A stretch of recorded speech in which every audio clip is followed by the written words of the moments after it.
प्रियंका चाहर चौधरी, ये नाम सुनते ही हमारे माइंड में वो लड़की आ जाती है जिसे बिग बॉस 16 में पूरे इंडिया ने फिनाले से पहले ही विनर मान लिया था। पर अनफॉर्चुनेटली बिग बॉस के मेकर्स को उस सीजन में कुछ नया करने का ख्याल आया, जिसके चलते वो ट्रॉफी जिस पर प्रियंका का हक था उठाकर किसी और को दे दी गई। खैर, बिग बॉस में जो हुआ सो हुआ, पर ऐसा क्या हुआ कि उस सीजन की सबसे ज्यादा पॉपुलर कंटेस्टेंट प्रियंका चाहर चौधरी को शो से बाहर आने के बाद कोई प्रोजेक्ट ही नहीं मिला। वेलकम टू टीवी सेक्शन, जहाँ पर हम बात करेंगे टेलीविजन से जुड़ी लेटेस्ट खबरों के बारे में। और फिलहाल हम बात कर रहे हैं प्रियंका चाहर चौधरी के बारे में कि ऐसा क्या हुआ कि उन्हें बिग बॉस के बाद किसी प्रोजेक्ट में देखा ही नहीं गया। But before moving ahead, please like the video and subscribe to our channel now.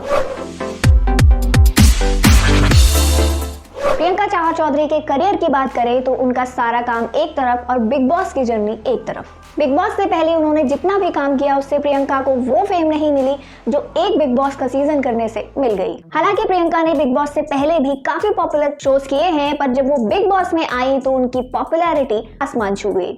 पर इतनी पॉपुलैरिटी हासिल करने के बाद भी ऐसा क्यों हुआ कि बिग बॉस को खत्म हुए इतना समय हो चुका है पर अभी तक प्रियंका का एक भी प्रोजेक्ट सामने नहीं आया है, जबकि उस सीजन के बाकी फाइनल कंटेस्टेंट्स को हमने किसी ना किसी प्रोजेक्ट में जरूर देखा है। क्या प्रियंका का शो का विनर ना बनना एक कारण हो सकता है? खैर, इस बारे में आगे बात करेंगे, पर पहले बात करते हैं प्रियंका की लाइफ स्टोरी के बारे में। प्रियंका का जन्म 1993 में जयपुर राजस्थान में हुआ था। उनके फादर एक आर्मी सोल्जर थे। प्रियंका एक लोअर मिडिल क्लास घर से आती हैं, इसलिए उन्होंने अपने घर में हमेशा से पैसों की तंगी देखी है। उनके फादर की रिटायरमेंट के बाद ये तंगी और ज्यादा बढ़ गई और तब प्रियंका ने घर की जिम्मेदारी खुद पर ले ली और काम करना स्टार्ट कर दिया। प्रियंका ने अपने करियर की शुरुआत इवेंट्स में एंकरिंग से की, फिर उन्हें धीरे धीरे एक्टिंग के ऑडिशंस के बारे में पता चला और वो पहुंच गई ऑडिशन देने। कुछ ऑडिशंस के बाद 2019 में वो सिलेक्ट हो गई एक म्यूजिक वीडियो के लिए, जिसका टाइटल था मैं सच बोलदा, जिसे गाया था सिंगर शान ने।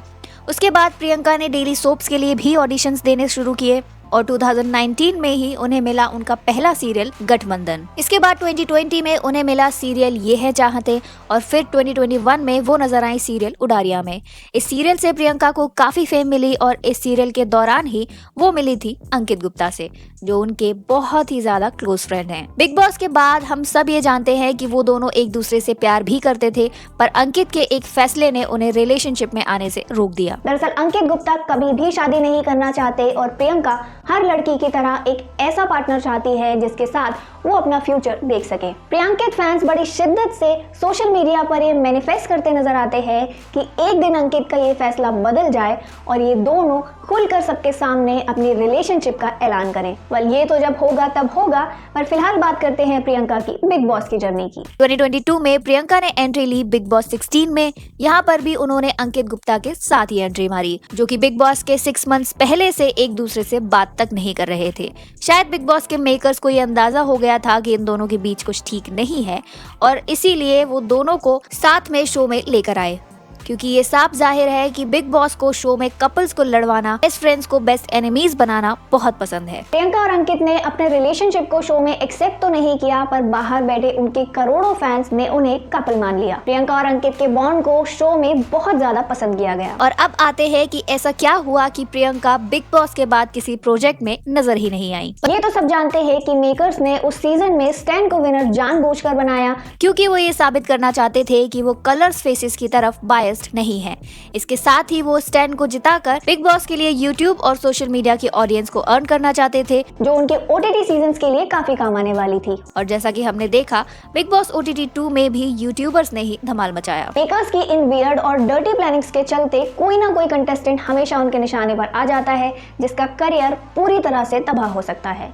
और इस बार उनके निशाने पर आ गई प्रियंका चाहर चौधरी। प्रियंका को फिनाले में लाकर 3rd पोजीशन पर इस तरह से निकाल दिया गया कि जैसे दूध में से मक्खी। शो के बाद कई ऐसी खबरें भी आई कि प्रियंका कलर्स का कोई बड़ा प्रोजेक्ट करने वाली हैं, जिसे सुनकर ऐसा लगा कि शायद बिग बॉस के मेकर्स प्रियंका की बिग बॉस विन को कंपनसेट करना चाहते हैं। और एक के बाद एक ये सारी न्यूज र्यूमर्स की तरह गायब होती चली गई और प्रियंका का अभी तक कोई प्रोजेक्ट नहीं आया। देखा जाए तो प्रियंका की बिग बॉस की जर्नी काफी अच्छी रही। उन्होंने शो में काफी योगदान दिया। इस योगदान से क्या मतलब है ये तो आप सब जानते हैं, लड़ाई झगड़े, दूसरों को ह्यूमिलेट करना, बेकार के मुद्दे उठाना वगैरह वगैरह। अगर आप शो में ये सब कर सकते हैं तो बिग बॉस के मेकर्स और सलमान आपको काफी अप्रिशिएट करेंगे और आपसे कहा जाएगा कि शो में आप काफी योगदान दे रहे हैं।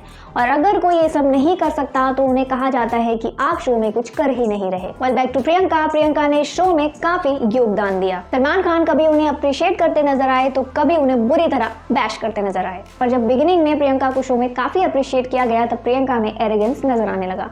वो दूसरे कंटेस्टेंट्स को बात बात पर टॉन्ट मारती नजर आती थी कि आप तो शो में कुछ कर ही नहीं रहे। लड़ाई झगड़ों की बात करें तो वो तो अर्चना भी करती थी और प्रियंका से तो ज्यादा ही करती थी, पर अर्चना फिर भी खतरों के खिलाड़ी में नजर आ रही है, फिर प्रियंका क्यों नहीं? तो इसका जवाब ये हो सकता है कि अर्चना के पास उनके लड़ाई झगड़ों के अलावा एक और टैलेंट है और वो है उनकी कॉमिक टाइमिंग। अगर अर्चना के लड़ाई झगड़ों को हटा दिया जाए तो Archana was extremely funny in the show. पर प्रियंका की बात करें तो शायद वो उतनी फनी नहीं है, उनकी कॉमिक टाइमिंग भी इतनी अच्छी नहीं है, जिसमें कोई गलत बात भी नहीं है। हर इंसान की पर्सनालिटी अलग होती है, but Priyanka was highlighted in the show only and only for poking her nose in others matter and picking fights. Apart from this Priyanka show में काफी सेल्फ सेंटर्ड भी नजर आई।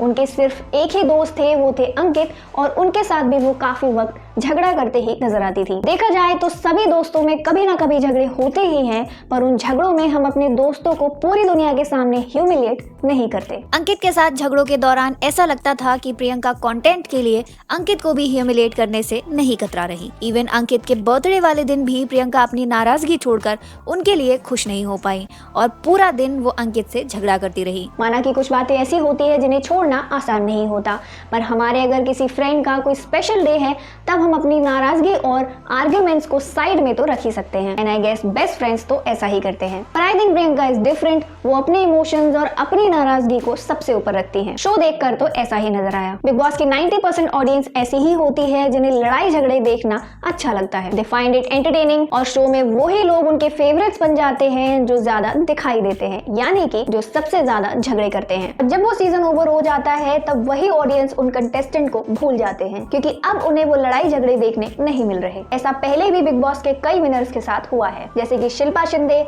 मनवीर गुर्जर, आशुतोष कौशिक, बिंदु दारा सिंह और जूही परमार। और अब लगता है कि प्रियंका के साथ भी वही हो रहा है। पहले न्यूज आई कि प्रियंका को बिग बॉस की ट्रॉफी के बदले शाहरुख खान की अपकमिंग फिल्म डंकी में रोल दिया गया है, पर प्रियंका ने खुद ही ये क्लियर कर दिया कि ऐसा कुछ नहीं है।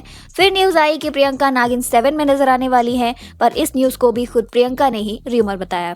जिस तरह प्रियंका और अंकित के बॉन्ड को शो में पसंद किया गया था, उसे देखकर ऐसा लगा था कि उनका साथ में कोई ना कोई प्रोजेक्ट तो जरूर आएगा, पर अनफॉर्चुनेटली ऐसा हुआ नहीं। इस सबको देखकर यही समझ आता है कि प्रियंका बिग बॉस में दूसरों के मुद्दों में कूदकर, जानबूझकर फाइट्स पिक कर, कंटेंट के लिए अपने दोस्तों को ह्यूमिलेट कर, खुद को हाईलाइट करने में तो कामयाब हो गई, पर शायद वो लॉयल ऑडियंस कमाने में और इंडस्ट्री के लोगों को इम्प्रेस करने में कामयाब नहीं हो पाई। पर ये देखना इंटरेस्टिंग होगा कि प्रियंका आखिर कब तक ब्रेक पर रहती है। Well, this was my opinion. आपको क्या लगता है कि प्रियंका अभी तक किसी भी प्रोजेक्ट में नजर क्यों नहीं आई? क्या वो किसी बड़े प्रोजेक्ट के इंतजार में है? क्या उन्होंने ये सोचा है कि अब वो सिर्फ फिल्में करेंगी, या फिर सच्चाई ये है कि प्रियंका को अभी तक कोई प्रोजेक्ट ऑफर ही नहीं हुआ? हमें कमेंट बॉक्स में जरूर बताएं। I am Parul Patel signing off. Please like the video and subscribe to our channel now.